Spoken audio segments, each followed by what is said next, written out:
I hope you will not hold against me the fact that I was in the IAS. One of the things I have found after retirement was that in every public meeting that I used to attend, there was always something to be said bad about the IAS or the bureaucrats in general. My friend Madhu mentioned about the disparity between my age and my appearance.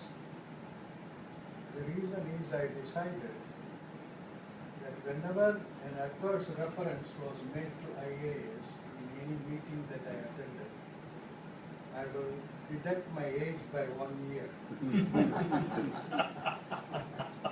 So, gradually deducting the age, I am now a toddler. My dear friends, don't expect any fireworks on this topic from me today. I want to divide it into 3 parts. The first is to set the stage and the setting.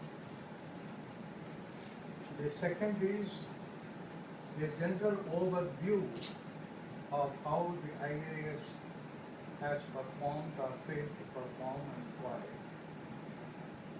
And third, what lies ahead. Either the question can be after IAS what or with IAS what. First, the stage and the setting. Remember, IAS is an institution. It comprised in my time about 3,500 members. And today perhaps it is double that number because of the increase in population, number of states and so on. Generally speaking, the institutions in India are passing through a rough patch. I want to be as professional, objective and scientific as possible. I want to purge myself of all emotions, of the fact of my having been part of it.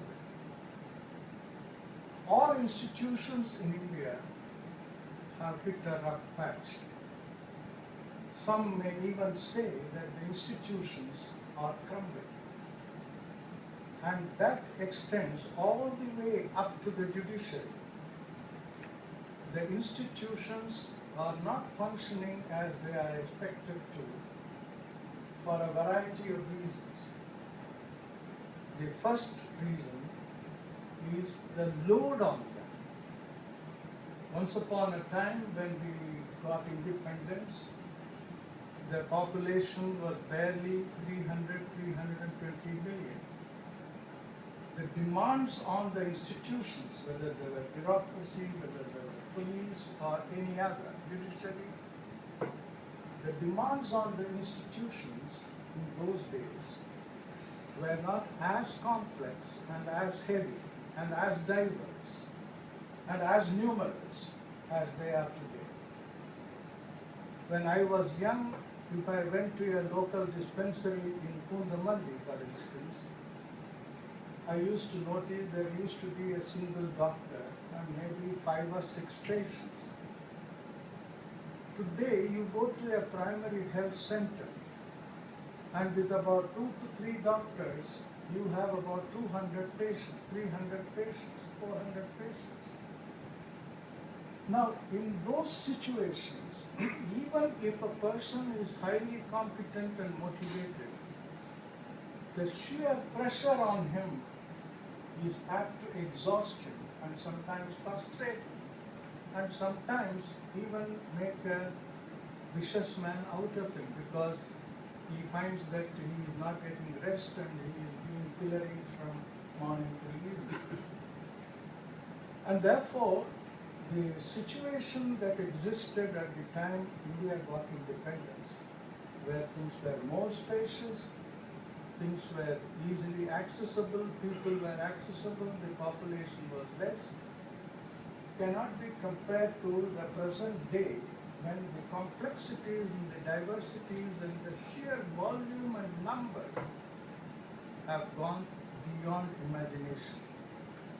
Therefore, the first reason is a good reason in the sense that it has no implication of the falling standards of the institution, but because of the load and the number on the institution, they are unable to cope.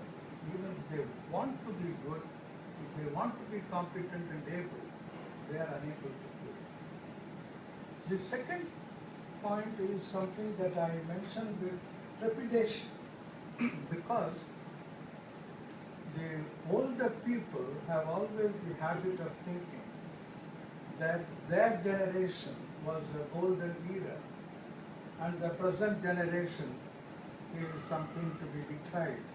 There have been degeneration and so on. This is the general habit of people who are advanced in years. The present generation is bad, their generation was giants and people, colossuses, strode the world and so on.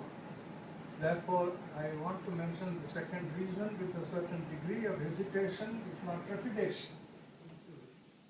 Now, because of the numbers again, and because of the inability of the institutions to cope with the responsibilities assigned to them, there has been a certain fall in the standards of the performance of the individuals in the institution.